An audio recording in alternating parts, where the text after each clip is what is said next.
الحمد لله رب العالمين.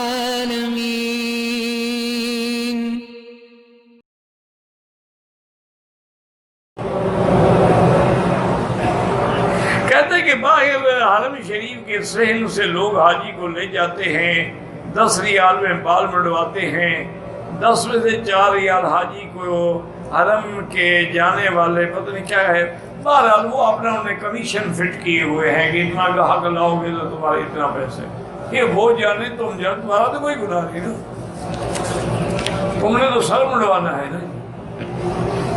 یہ ہماری ایسی قوم ہے، دعا کرو اللہ ہدایت دے، کہ جو دکان 10,000 ریال سال کے کرائے پہ تھی، آپ حیران ہوں گے کہ ان ہمارے نائیوں کی برکت سے وہ اس وقت 7 لاکھ ریال کرائے پہ۔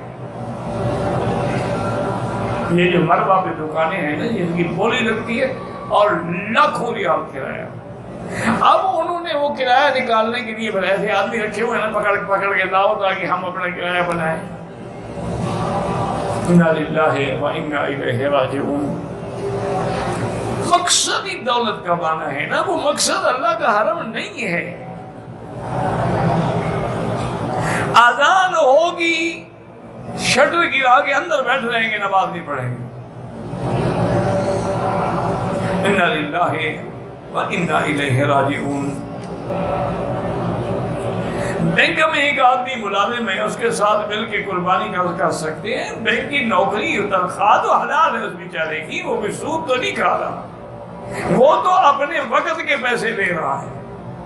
ویسے افضل یہ ہوتا ہے کہ بینک ہے، انشورنس ہے، ایسی کمپنیاں ہیں تو ان میں آدمی نوکری نہ کرے، کیونکہ قرآن کا یہی حکم ہے کہ تعاونوا علی البر والتقوی ولا تعاونوا علی الاثم والعدوان، نیکی میں مدد کرو، گناہوں میں مدد نہ کرو۔ لیکن اب نوکری ہے، تنخواہ حلال ہے، دوسری جگہ تلاش کرتا رہے، جب نوکری مل جائے چھوڑ دے۔